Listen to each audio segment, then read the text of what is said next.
annoying jingles, the flashing lights, the obsession with toys, but I'm really, really excited for the new Star Wars, so please get on my back. I haven't been this excited for a Star Wars movie since my mom died. Oh my. Okay, I got better. So, my mom died in 2002, and episode 2 came out in 2002, and if you're a Star Wars nerd, you know that something kind of relevant happens in that movie. So my father was trying to cheer me up. Obviously, some crazy shit had happened in our lives. And he goes, I gotta cheer this kid up, I don't know what I'm gonna do. Hey, there's that Star Wars movie, you know, the one with the dancing teddy bears? I'll take him to that.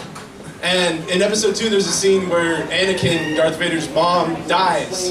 And my father stood up in the theater and goes, well, fuck me!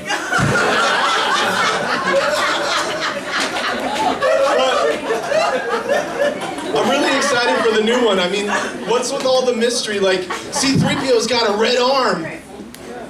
He's like a fucking Honda Civic that has a door that doesn't match the rest of the paint. It's pretty awesome.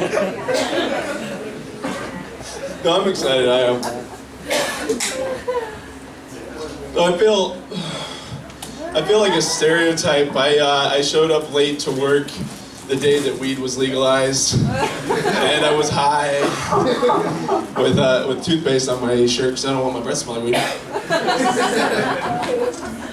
Does anyone else smoke in their car? I know it's a big no-no. Yeah, I'm the only one. I'm the only fucking guilty one here. Sure. I got pulled over smoking in my car, and I'm from Florida, so it was a fucking like culture shock for me. The officer was really fucking cool about it. He made me smash my bowls though, which wasn't cool. But he like basically leaned in. I could tell the guy like smoked himself because he leaned in at the end and he goes, "I made you smash your best bowl, didn't I?" Sorry, man.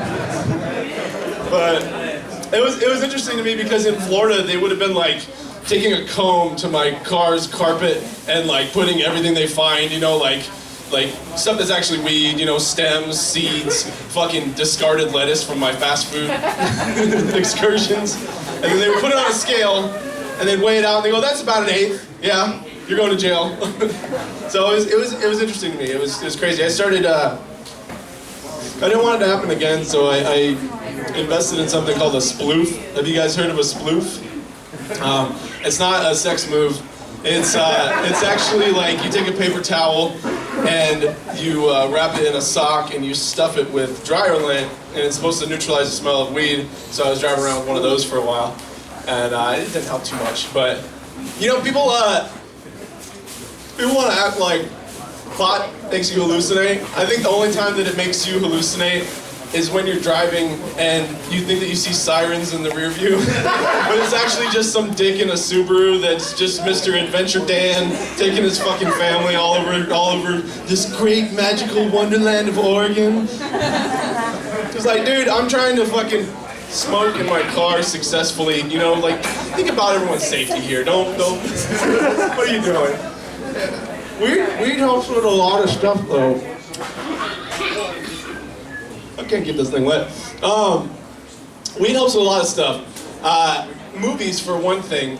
There's this theory in film, in cinema. It's called the suspension of disbelief. It's basically like when something fucking crazy happens in a movie, you have to be able to suspend your disbelief, your logic, just a little bit to roll with it, you know? Peter Parker gets bit by a radioactive spider. He grows pubes on his fingers, and then now he can climb walls. Even though he wears gloves that kind of block the pubes. I can't be the only one that thought of this, but there's enough weed in the world where I can smoke that and accept that premise. But there is not enough weed in the world to make me accept musicals. All right, this is a musical. I'm gonna start singing a song and dancing a dance, and all of my friends and neighbors are gonna know all the lyrics and the choreography to that song. How the fuck, how does that happen? How do you do that? I call bullshit on that one. But I only really enjoy musicals with ritualistic murder in them, like Sweeney Todd, Little Shop of Horrors, the original Willy Wonka. He fucking killed those kids, man. He killed those kids with a smile and a song in his heart. He did. I'm from Florida, unfortunately, like I mentioned earlier. There's not really much to do in Florida except for jump in a pool, and pretty much everyone's an asshole. So, what is Florida full of, you guys? That's right, chlorinated assholes. So, if this comedy thing doesn't work out, I'm going to be forced to move back to Florida. And I'm going to open the world's first tanning salon and anal bleaching in one. We're going to call it Bleach Butthole Beach Tanning Salon. And I have a nifty jingle to go along with it. Do you guys want to hear my nifty jingle to my business venture? Yeah. Come on down to Bleach Butthole Town. We'll turn your brown pots white, then your white pots brown. I was looking for Modest Mouse tickets a while back when they came through, and I was going through the M column for the Crystal Ballroom, and one show was coming to town. It was called Menopause the Musical. What the fuck is Menopause the Musical? I'm cold, I'm hot, I don't know what I've got, it's menopause. I'm hot, I'm cold, my vagina's getting old, it's menopause.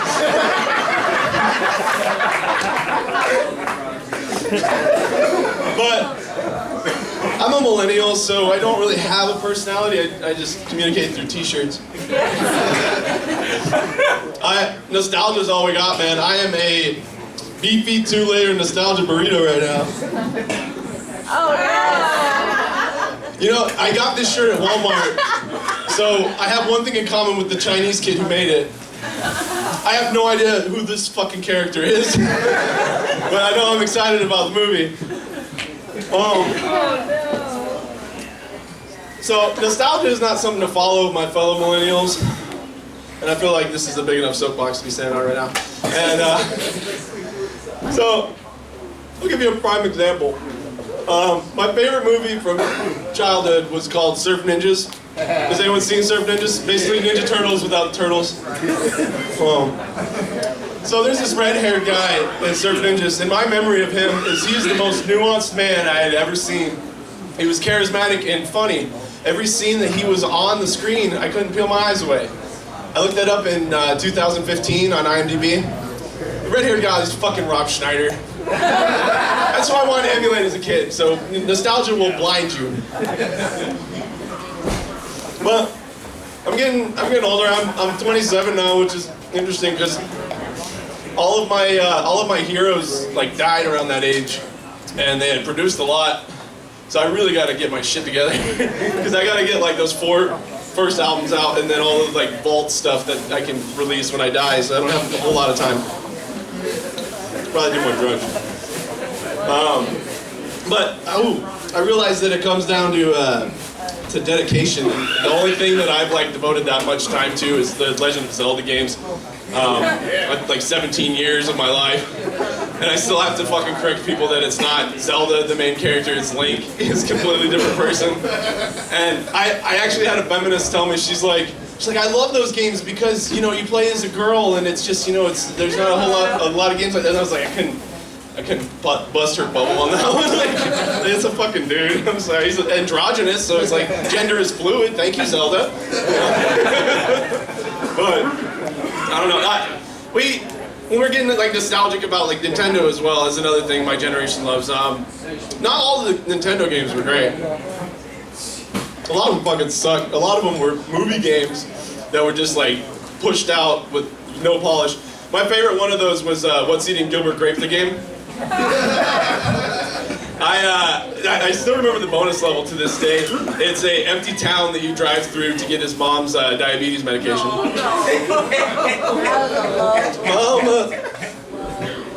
There aren't any like boss battles. It's just all personal demons. Where am I here? So that's how I was from Florida. I feel like it's a fucking confession. I am from Florida, but don't worry, I'm not gonna fuck things up. I'm voting for Bernie Sanders. I don't know about you guys though, I can't shake the feeling that Bernie Sanders is like the grandfather I never had, telling me fairy tales. Grandpa Bernie, will you tell me the one about free college again? Are we really gonna rebuild our infrastructure? Only if you believe, Kyle. Only if like you believe. And remember, you're never too big to fail. Grandpa Bernie, you're getting a little ahead of yourself. Just a tad. Oh, he's cool, man. He wants weed to be legal. Cool with that. Oh, man. Anyone excited about Christmas? Yeah. You guys still have souls. That's nice. Let's see here. I'm gonna go to my list. I'm sorry, I'm fucking stoned at this point. Yeah, let's see. So, I wear a Batman hoodie a lot of the times. It's funny though, because I was trying to like actually put us side by side and do like a Venn diagram, Kyle and Batman, and I realized the only thing we have in common is that both of our moms are dead, and we both wear black out of fear. He wears black to instill fear in his enemies. I wear black because I'm afraid of how I actually look in the mirror. But he's still my favorite because he is a person that took tragedy and turned it into a strength instead of a weakness, and that is really fucking cool. The worst superhero though, and I hope at least some people can agree with me, Captain America. Captain America, this is Captain America's fucking story, okay? I was just a little guy, but I wanted to fight, so I went to the doctor, and he gave me a shot. And then now I can't get drunk. And I got frozen, and I woke up at a time where no one listens to swing music anymore. It makes me sad. But I may be a little bit biased because the only Captain America comic book I ever owned or read was from a doctor's office, and he was fighting the literal like personification of asthma. And even at 6 years old, I was like, you know, this Captain America really needs more tangible villains. Shit's ridiculous. It's bonkers. Also, I might be a little jealous because my only fucking superpower is server hands. I never drop anything off a tray. That's my superpower. Completely fucking useless. Evenly distribute weight between your fingers. So, like I'm saying, I'm a food server, and there's a reason why. Because they don't drug test. And I get paid in cash. Every night. But they can fire me for being high. That's entrapment. But they will never fire me for being high because it makes me better at my job. I work at a very corporate burger joint, let's call it Blue Buzzard for legal purposes. And because I'm pretty sure they have bottomless lawyers on retainer. I don't want to reveal any secrets about the company, but that'd be like letting the microwavable mac and cheese out of the bag on that one. I used to work at a mom and pop place, which was cool, but it got like really psychological and crazy because this is basically how mom and pop places work. They open and then they close.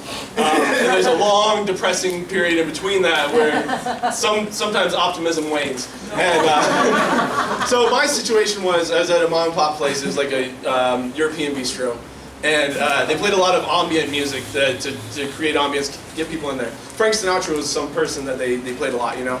And one of his songs is basically, you fell in love, and love is a tender trap. And I'm looking around, there's no one in the fucking restaurant, I'm the only one here. But this is the fucking trap he's talking about, isn't it? So I had to get out. But I'm looking for a new job, and at this point, I feel like I'm going to be in an interview, and the interviewer is going to be looking me in the eyes, and he's going to be telling me, Kyle, your attitude's great, your references check out, but I got to ask you one thing, man, honestly, like, your eyes are kind of red. Are you high, or are you tired? And I say, I'm both!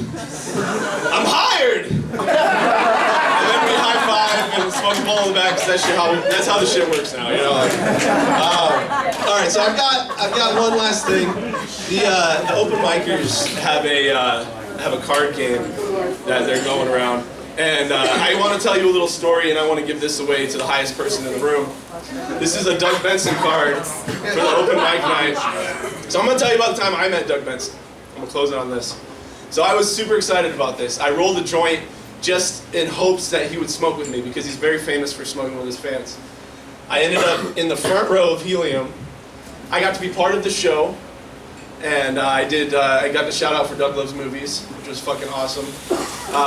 He came up at the end, just fucked up, and I handed him the joint, and he fucking lit it in the middle. And it was fantastic. It was just everything I wanted it to be. And it was a lot better than when I met Bill Burr, and I'd probably creep him the fuck out. So I'm gonna judge the highest person in the room right now and give him this token of Portland comedy. All right, who's the highest person in the room? I'm the highest person in the room. Thank you. Thank you very much, guys.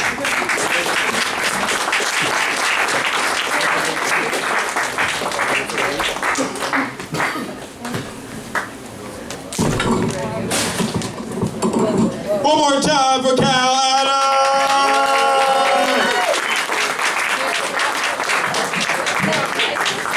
Our final comedian of the evening, this gentleman here is one of my favorite Portland comedians, definitely top 5 on my favorite guys I love to see do his thing.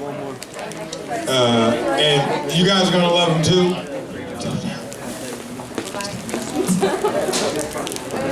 So please, put your hands together and give a warm round of applause for my guy, Mr. Scoot Harris!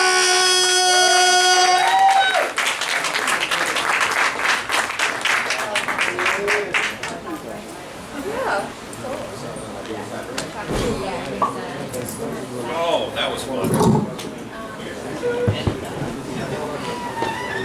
No, thank you. Cool. You guys can all leave. It's all right. Don't worry about it. Give it up for the real hijinks. Reminding everybody that he's high in a cannabis club. Being the most original person. How's everybody doing? I know it's been a long night. We all okay still? That was like 5 of you. I know it's hard to pay attention to a comedy show in this setting. I've done a few shows at Cannabis